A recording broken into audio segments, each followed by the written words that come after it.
आज हम इतिहास के जिस व्यक्तित्व की चर्चा कर रहे हैं वो निसंदेह इतिहास का एक बड़ा ही रोचक, क्रांतिकारी और दुर्भाग्यपूर्ण भी है। वो व्यक्तित्व है रज़िया सुल्तान, इल्तुतमिश की बेटी। इल्तुतमिश अपनी तमाम संतानों में रज़िया को अपना उत्तराधिकारी बनाना चाहता था और रज़िया में ऐसा नहीं कि उसको रज़िया के प्रति कोई स्वाभाविक स्नेह था। वो रज़िया की प्रशासनिक और सैनिक क्षमताओं से भली भांति वाकिफ था। वो अपने सारे पुत्रों की नाकामयाबियाँ, उनकी अक्षमताएं, उनकी चारित्रिक कमजोरियां जानता था और इसके ठीक विपरीत यही सारी खूबियां उसे अपनी बेटी में दिखाई देती थी। और ये इल्तुतमिश के पक्ष पर देखा जाए तो ये इल्तुतमिश के पक्ष पर एक बड़ा ही क्रांतिकारी कदम था। आज जब हम 21वीं शताब्दी में रह रहे हैं तब हम इसकी कल्पना नहीं कर सकते कि कोई पिता अपने तमाम पुत्रों को नज़रअंदाज करके, दरकिनार करके अपनी सारी संपदा अपनी पुत्री के नाम कर दे। लेकिन इल्तुतमिश ने उस काल में 13वीं शताब्दी में रज़िया को, जो कि एक स्त्री थी, उसे बाल्यकाल से ही सैनिक शिक्षा, घुड़सवारी, प्रशासनिक शिक्षा, सब प्रकार की शिक्षा दी। एक तरीके से ग्रूम किया सुल्तान बनने के लिए। और उसने ये इच्छा भी जाहिर की कि वो रज़िया को अपना उत्तराधिकारी बनाना चाहता है क्योंकि उसके बेटों में ये खूबियां नहीं हैं। इल्तुतमिश जब सैनिक अभियानों पर ग्वालियर गया या कहीं और भी गया तो रज़िया ने ही उसकी अनुपस्थिति में दिल्ली का प्रशासन बखूबी संभाला। और यही कारण है कि इल्तुतमिश रज़िया को ही अपना उत्तराधिकारी बनाना चाहता था। किंतु इल्तुतमिश के मरने के बाद उसकी पत्नी, जो कि रुकनुद्दीन फिरोज़ की माँ थी, शाह तुर्कन, उसने रुकनुद्दीन फिरोज़ को शासक बना दिया और समस्त प्रकार से जितने भी संभव तरीके हो सकते हैं उसे रज़िया के विरुद्ध इस्तेमाल किया और रज़िया को भी तमाम प्रकार की यातनाएं दी। लेकिन रज़िया सुल्तान के पक्ष में जो एक बात चली गई वो ये कि दिल्ली की जनता शाह तुर्कन और उसके बेटे दोनों के खिलाफ असंतुष्ट थी और रज़िया ने इसी का लाभ उठाया। उसने जुमे की नमाज के दिन चौक पर, जहां सार्वजनिक रूप से जनता विद्यमान थी, लाल कपड़े पहनकर अपने जनता के आगे अपने लिए न्याय मांगा। उसने शाह तुर्कन और रुकनुद्दीन फिरोज़ के यातनाओं से स्वयं को मुक्त कराने की गुहार लगाई और नतीजतन जनता ने राजमहल की तरफ कूच किया और सैनिक पदाधिकारियों ने भी उसका साथ दिया और रज़िया को सिंहासन पर बैठा दिया गया। शाह तुर्कन कारागार में डाल दी गई। अब सवाल ये है कि रज़िया शासक तो बन गई, लेकिन ये शासन की डगर इतनी आसान नहीं थी। यद्यपि उसे दिल्ली की जनता का समर्थन प्राप्त था और प्रारंभ में कुछ अमीरों का भी प्राप्त था, किंतु बदायूं, सुल्तान, हासी और लाहौर के सरदार और अमीर उसके विरुद्ध थे। यहाँ तक कि रुकनुद्दीन फिरोज़ का जो उस समय वज़ीर था जुनैदी, वो भी रज़िया के अगेंस्ट था और इन सब लोगों ने रज़िया के खिलाफ राजधानी में घेराबंदी कर ली। यद्यपि अगर वो शक्ति के बल पर रज़िया उन्हें पराजित करना चाहती तो न कर सकती थी। इसलिए रज़िया ने बहुत चतुराई से पेश आते हुए विद्रोहियों में फूट डाल दी। कूटनीतिक चाल चली, उनमें फूट डाल दी। अब वे आपस में ही लड़ने लगे। रज़िया ने उन पर आक्रमण कर दिया, दो को मार डाला गया। वज़ीर जुनैदी अपनी रक्षा के लिए भाग खड़ा हुआ और रज़िया की प्रतिष्ठा बढ़ गई। रज़िया की स्थिति दृढ़ हो गई। रज़िया ने राज्य के सभी पदों पर अपने व्यक्ति नियुक्त किए और ख्वाजा मुहाजिरुद्दीन को अपना वज़ीर नियुक्त किया। सभी सूबेदारों के पदों को भी रज़िया ने अपने आदमियों से भरा ताकि स्थितियां उसके पक्ष में रहें। सारे प्रदेशों ने, लगभग हिंदुस्तान के जितने भी उस समय छोटे छोटे राज्य थे, सब ने रज़िया की अधीनता स्वीकार कर ली। यहाँ तक कि बंगाल भी दिल्ली सल्तनत के अधीन आ गया।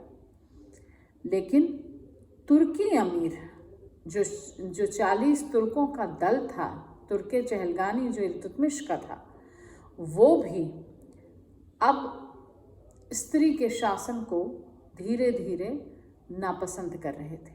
वजहें साफ थी, क्योंकि एक तो स्त्री, दूसरा रज़िया ने पुरुषोचित व्यवहार, पुरुषोचित वेशभूषा धारण कर रखी थी।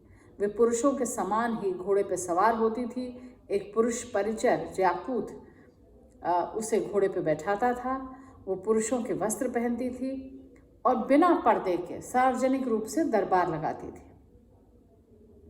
यद्यपि वो ये सारी व्यवस्थाएं शासन के लिए अपरिहार्य थी। नकाब में शासन नहीं चलाया जा सकता था, ना ही पुरुषों स्त्रियोचित वेशभूषा में घुड़सवारी की जा सकती थी, किंतु ये उस समय के तुर्की चहलगानी जो 40 तुर्कों का दल था और तमाम अमीरों को नागवार गुजरने लगा कि वो एक स्त्री की अधीनता स्वीकार करें, वो भी ऐसी स्त्री जो पुरुषोचित बिहेवियर कर रही है, जो पर्दे में नहीं है। आज की स्त्री की अधीनता तो स्वीकार करना अभी भी गले से नीचे नहीं उतरता, तो उस समय की 13वीं शताब्दी में स्त्री के अधीन कार्य करना, वो भी ऐसी स्त्री जो खुले में, जहाँ इस स्त्रियों को इतना घनघोर पर्दे में रखा जाता था, वहाँ एक स्त्री बिना पर्दे के दरबार में बैठ रही है, पुरुष सेवक की सहायता से घोड़े पर सवार हो रही है।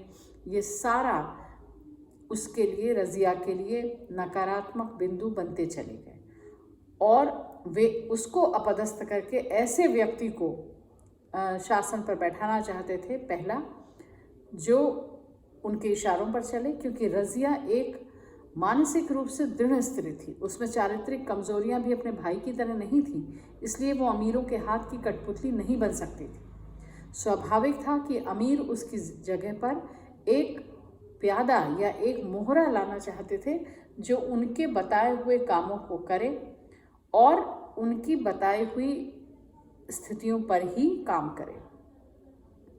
षड्यंत्रकारियों ने अपना काम शुरू कर दिया। इख्तियारुद्दीन आयतीन एक प्रमुख था। उसने भटिंडा के शासक अल्तूनिया को भी अपनी तरफ मिला लिया, लाहौर के सूबेदार को भी अपनी तरफ मिला लिया। हालांकि वे रज़िया की सैनिक कुशलता और उसकी सैनिक शक्ति से भली भांति वाकिफ थे, इसलिए वो उसे दिल्ली से दूर ले जाकर पराजित करना चाहते थे।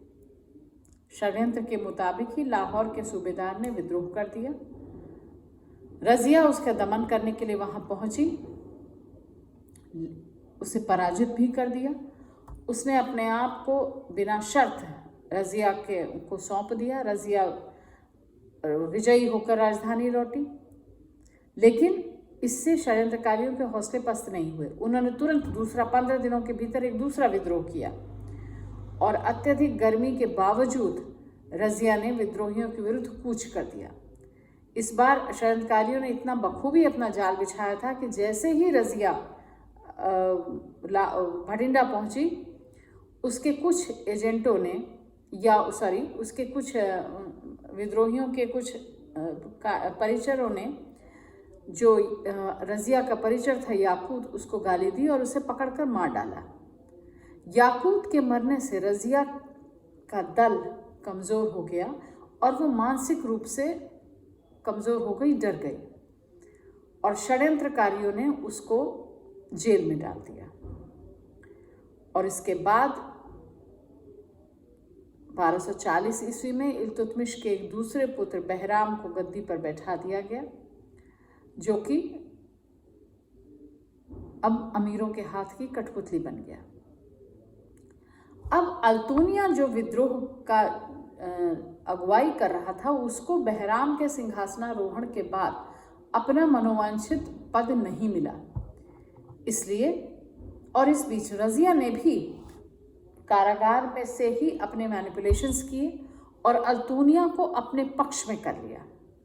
अल्तूनिया और रज़िया की संयुक्त सेना, और इतना ही नहीं, रज़िया ने अल्तूनिया से विवाह भी कर लिया ताकि ये संबंध और दृढ़ हो सके और वे एक संयुक्त शक्ति से बहराम शाह के विरुद्ध संघर्ष कर सकें। दोनों की संयुक्त सेनाएं दिल्ली चली, लेकिन बहराम की सेना के द्वारा पराजित हो गए और भटिंडा की तरफ उनको लौटना पड़ा।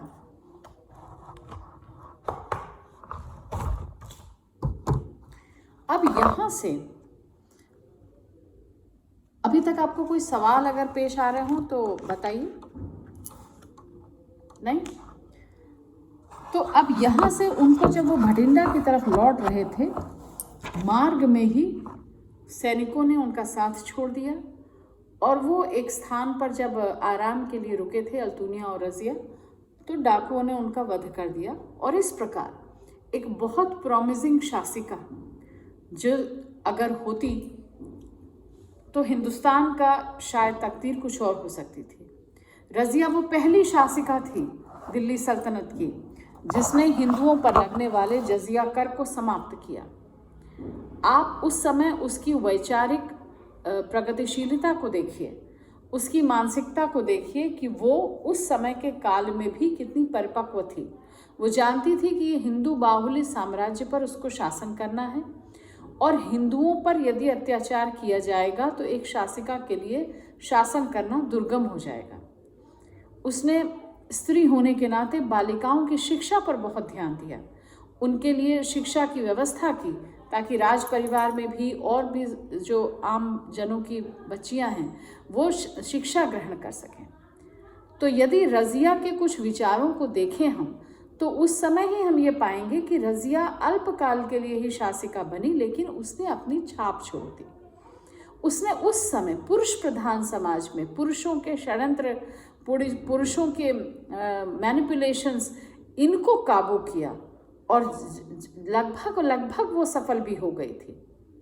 लेकिन दुर्भाग्य ने उसका पीछा नहीं छोड़ा और वो मार डाली गई। शायद वो अल्तुनिया के साथ अगर विवाह करके जो अपने संयुक्त प्रयास में एक बार पराजित हुई थी, जीवित बचती तो शायद दूसरे प्रयास में जीत भी जाती और अगर वो सुल्तान बन जाती तो भारत का, हिंदुस्तान का, दिल्ली साम्राज्य का इतिहास ही कुछ और होता। लेकिन रजिया एक एंटरप्राइजिंग प्रॉमिसिंग शासिका का इस प्रकार से दुखद अंत हुआ। रजिया के सिंहासनारोहण के लिए उसके इस स्त्री होने का, जो पहली शासिका जो हिंदुस्तान की स्त्री हुई, इसमें अगर रजिया का श्रेय है तो उसके पिता इल्तुतमिश का भी बहुत बड़ा श्रेय है। और इल्तुतमिश ने इतिहास में एक ऐसी घटना डाल दी अपनी पुत्री को नॉमिनेट करके सक्सेसर के रूप में, जो आने वाले कालों में, आने वाले कालखंड में एक मिसाल बन गया। और रजिया ने बखूबी जहाँ तक हो सकता था कोशिश की कि वो अपने पिता की अपेक्षाओं पर खरा उतरे। प्रशासन की सारी जिम्मेदारियों को भली भांति उसने संभाला, जनता का समर्थन उसको प्राप्त था। लेकिन इस पुरुष प्रधान समाज में वो ज़्यादा देर तक सरवाइव नहीं कर पाई और षड्यंत्रकारियों का शिकार तो बनी ही बनी। उनसे तो उसने कुछ हद तक सफलता प्राप्त कर भी ली थी, किंतु परिस्थितियों के आगे वो मारी गई और एक तरीके से एक सकारात्मक शक्ति का पराभव हो गया। अगली क्लास में हम लोग एक नए व्यक्तित्व पर विचार करेंगे। धन्यवाद।